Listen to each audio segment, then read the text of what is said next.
Well, what do we got here? I'm here to sell my first edition David Copperfield by Charles Dickens, one of my favorite classic writers. Yeah, he was like a rock star. There's some pretty iconic characters he created. Scrooge. Watch it. Bah, humbug. I came to the pawn shop today to sell my first edition David Copperfield by Charles Dickens. I'm looking to get $4,000, I hope. It's a great book, but I'm not a book collector. I'd prefer to have the money. Where did you get this? I won it after a round of golf. He didn't have any money, so he paid me with this. Okay. I never read David Copperfield. I read Great Expectations, though. He wrote about life. When people read his books, people could relate to it. Charles Dickens serialized his novels before he published them. This was the television shows of the time. Once a week, a few paragraphs would show up in a newspaper, and they were immensely popular. And after the entire serialization was done, he published it in a book. Charles Dickens was one of the most popular writers of the Victorian era. Even though it's been over 170 years since he published his first story, he's still insanely popular. Let me actually check to see if it is a first edition. Better be a first edition. He owed me a lot of money. London. I believe it is, yeah. Okay, the way you can tell is there's just the one publishing date. This was at a period of time when they started publishing where they put the second, the third, the fourth printing, and this just has the first printing. I'm amazed this guy's got a first edition David Copperfield. Book collectors love this kind of stuff, and they'll pay big money for it.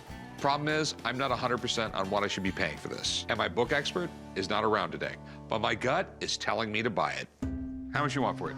$4,000. This is one of the problems with your book. It's in good shape, but it's not great.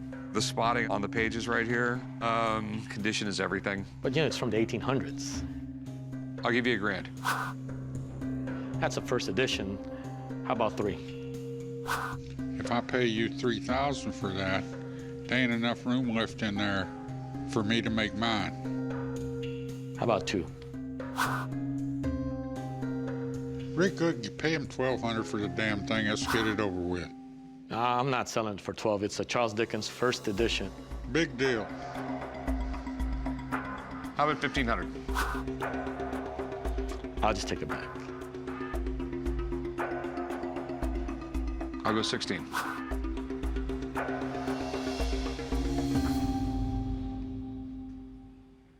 All right. All right, $1,600. I'd rather have gotten close to $4,000, but I didn't pay anything for a book. I won it. All I know is I have $1,600 in my pocket right now. I think I made a good deal, but I'm not sure. So I asked my friend Rebecca to come and check it out. Hey, Rick. Hey, Rebecca, how's it going? Good, how are you? Good, I want you to look at something. Dad, give me that.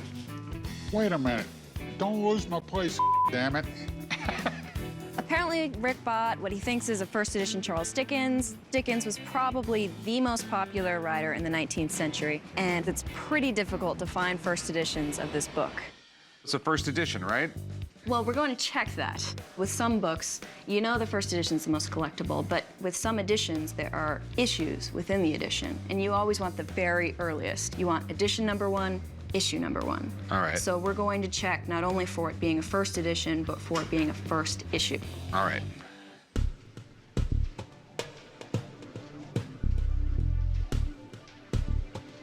Look on page 16. You see, cannot recall. Recall spelled with 1 L. Uh-huh. That's a misspelling. It's supposed to have 2 L's. So someone caught that after the first issue, saw it was a spelling error, changed it, and you only see that misspelling in the first issue. So, nice job. It is actually a first issue. Okay. The key thing, though, you have to find it in really good condition. Okay. And this is really bad. Okay. You see all the brown spots? You know that's foxing. Yes. Foxing is not mold, it's actually a chemical process. With this cheaply made mass-produced paper, they pump all these chemicals into it to bleach it white. Over time, the chemicals oxidize, and that means it turns brown. The problem is it's on the really beautiful engraved title page, so that's a big minus. All right, so do you think it's worth anything? You're looking at probably a retail value of $2,500 to $3,000. Oh, sweet. Okay. Okay, you had me scared there for a second. How much did you pay for it? $1,600. Ah, You're set then. Okay. You know what? I'm going to start calling you up when I actually buy these things. Yeah, I'd appreciate that. Hey, Rick, what bull? Give me my book back. All right, here you go. Luckily, it's a first issue, so he's set. But I hope Rick learned his lesson, because if he would have called me beforehand, he could have gotten a better deal.